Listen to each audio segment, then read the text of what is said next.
तो भाई इसमें हमारे पास नेक्स्ट जो टॉपिक है थर्ड टॉपिक, दो टॉपिक्स अपन तीन टॉपिक्स कर चुके, हम इसको फोर्थ बोलेंगे। पहला था हमारा इंट्रोडक्शन, उसके बाद नेक्स्ट जो था दैट इज द क्लासिफिकेशन, और थर्ड था नोमेनक्लेचर।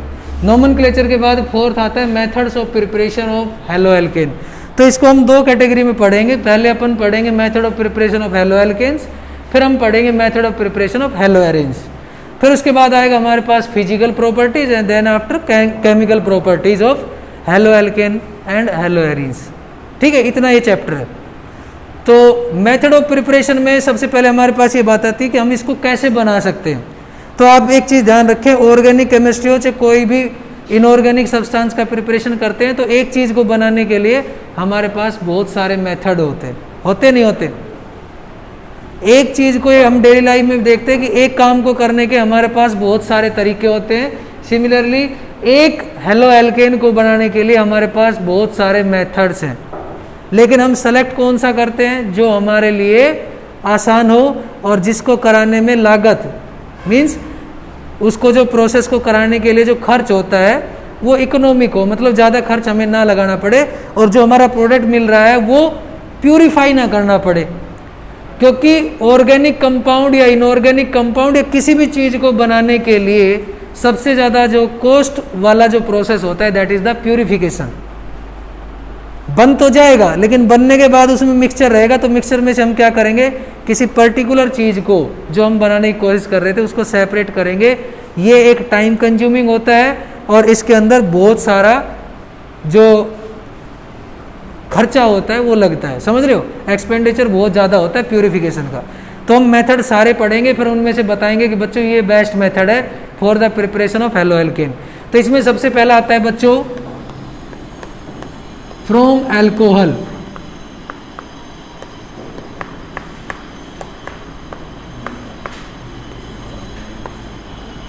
एल्कोहल का अगर जनरल फॉर्मूले की बात करें हम, तो ये होता है हमारे पास ROH, this is the alcohol.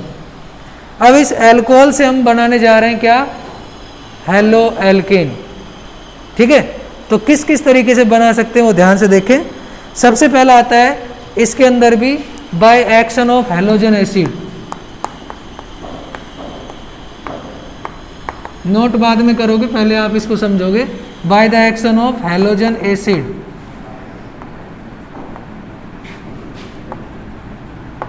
अब ये हेलोजन एसिड क्या होता है इसको आप समझे, H और X,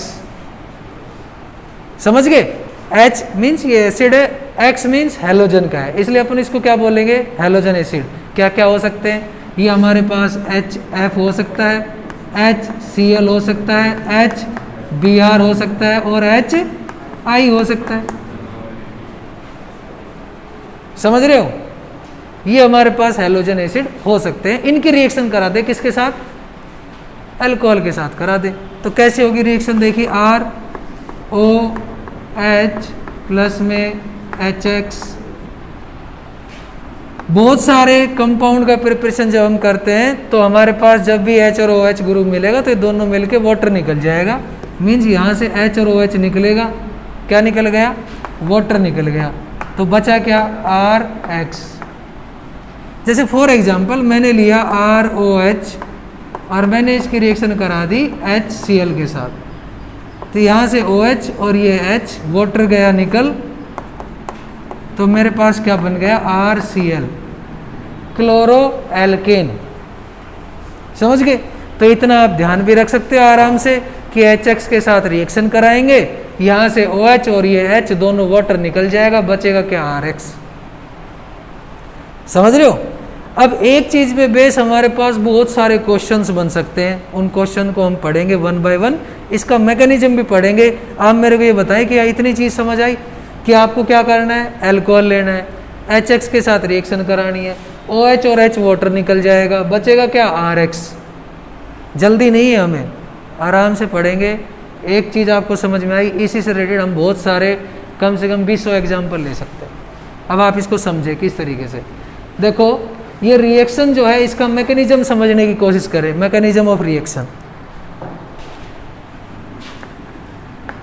कि ये कैसे हो रहा है, मैकेनिज्म ऑफ रिएक्शन। देखो बच्चों हमने लिया है ROH, this is the alcohol.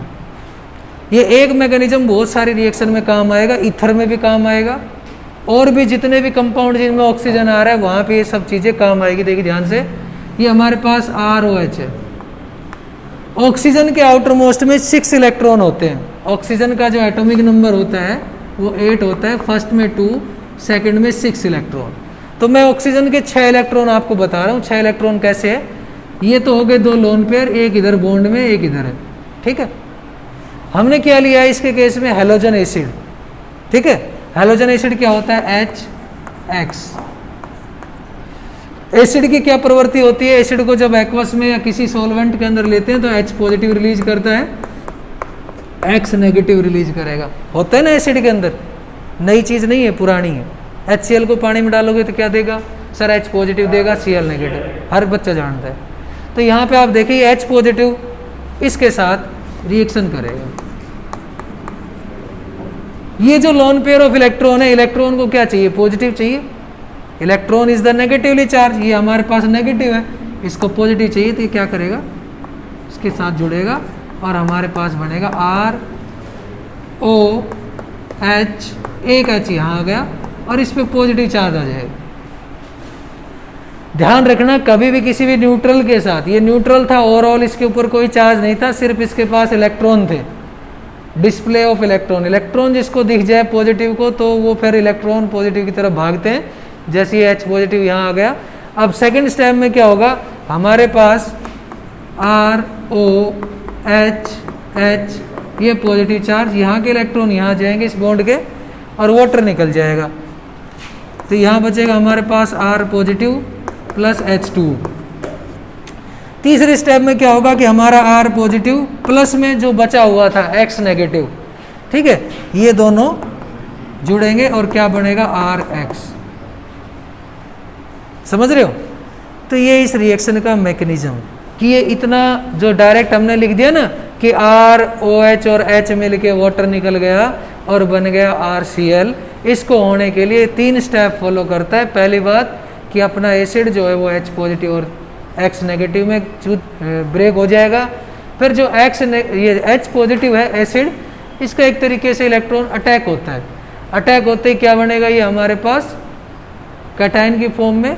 तीसरी स्टेप में क्या होगा, वाटर निकलेगा।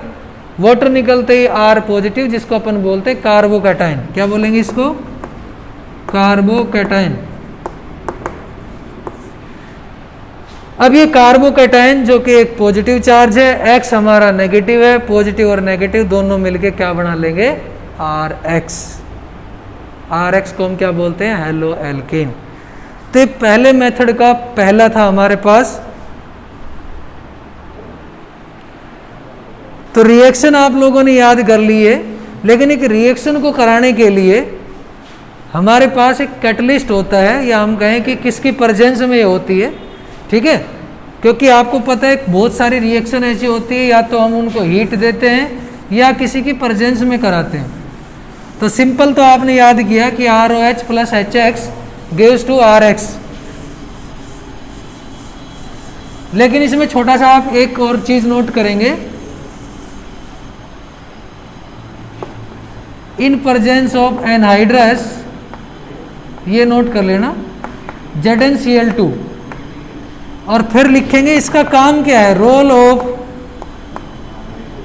Anhydrous ZnCl2। कि रिएक्शन में हमने एक नाम दिया एनहाइड्रस ZnCl2, इसका काम क्या है, तो नोट कर लीजिए, लिखो इसका काम, किसका, एनहाइड्रस ZnCl2 का काम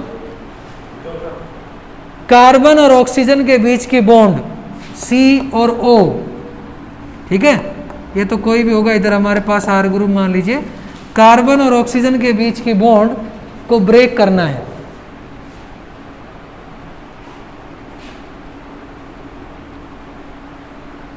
एनहाइड्रस ZnCl2 का काम कार्बन और ऑक्सीजन के बीच की बॉन्ड को ब्रेक करना है, ये इनके बीच की बॉन्ड को तोड़ने का काम करता है। अब एक छोटा सा क्वेश्चन भी हम इस पे देख लेते हैं।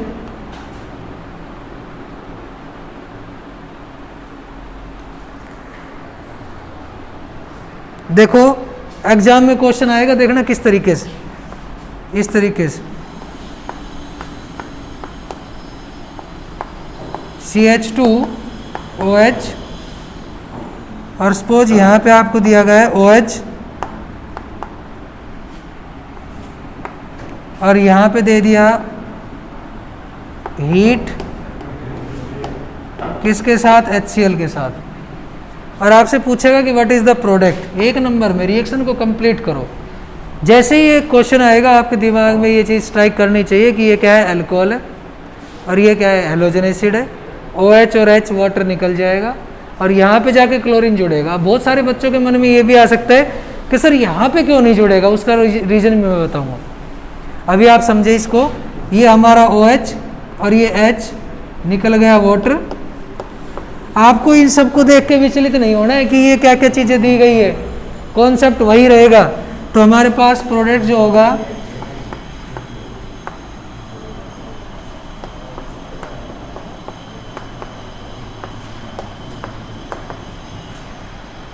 ठीक है। अब साथ के साथ आप ये चीज़ें देखें कि सर आपने वो वाला OH तो नहीं हटाया। उसके ना हटने का कारण बताता हूँ बच्चों। देखो वो हमारे पास ये ग्रुप है ना, और इस ग्रुप में क्या होता है, रेजोनेंस होता है। यहाँ पे डबल बॉन्ड, ये इलेक्ट्रॉन इधर चले जाएंगे तो यहाँ पे पार्शियल डबल बॉन्ड का करेक्टर आता है। मीन्स यहाँ पे जो बॉन्ड ब्रेक करना है वो मुश्किल होता है एज कंपेयर टू इधर। मीन्स ये कार्बन और ऑक्सीजन, इसमें कोई रेजोनेंस टाइप की कंडीशन नहीं है। यहाँ पे हमारे पास ये स्टेबल फॉर्म में, समझ रहे हो। तो वहाँ पे आपकी कार्बन और ऑक्सीजन के बीच की जो बॉन्ड है उसके ब्रेक होने के चांसेस कम है, ठीक। तो यहाँ पे एक चीज़ और बताता हूँ मैं। अगर हम अल्कोहल की बात करें, अल्कोहल हमारे पास 3 टाइप के होंगे। एक होगा टर्सरी अल्कोहल, समझ सकते हैं आप टर्सरी अल्कोहल किस तरीके से होगा। देखिए ये कार्बन, इधर R ग्रुप, ये R ग्रुप और ये R ग्रुप, और यहाँ पे आपका OH। एक होगा सेकेंडरी अल्कोहल, इसके पास 2 R ग्रुप होंगे, एक हाइड्रोजन होगा। तीसरा होगा हमारे पास प्राइमरी अल्कोहल, जिसमें OH होगा, केवल एक अल्काइल ग्रुप होगा और 2 हाइड्रोजन होंगे। तो इन तीनों में अगर अपन रिएक्टिविटी का ऑर्डर देखें, क्योंकि दिमाग में एक क्वेश्चन ये भी आना चाहिए कि सर हमारे पास अल्कोहल 3 टाइप के होते हैं, प्राइमरी, सेकेंडरी और टर्सरी। सॉरी ये प्राइमरी। तो अगर इन तीनों में से लिया जाए तो कौन जल्दी रिएक्ट करेगा।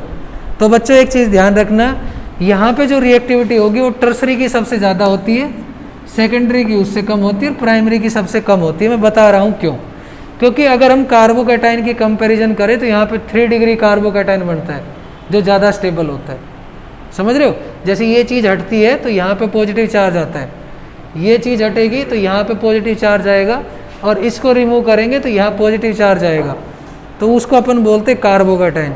और दूसरा अगर रिएक्टिविटी ऑर्डर हम देखें हेलोजन एसिड का, तो HI सबसे ज़्यादा रिएक्ट करेगा, HBr उससे कम, और HCl उससे कम, और HF की जो रिएक्टिविटी होगी वो इन तीनों से कम होगी, ठीक है।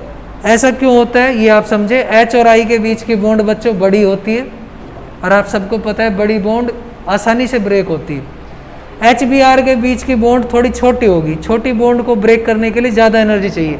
HF के बीच की जो बॉन्ड है वो और भी छोटी होगी, मीन्स उस बॉन्ड को ब्रेक करने के लिए, तोड़ने के लिए, या H और F को अलग करने के लिए ज़्यादा एनर्जी चाहिए होती है, समझ गए।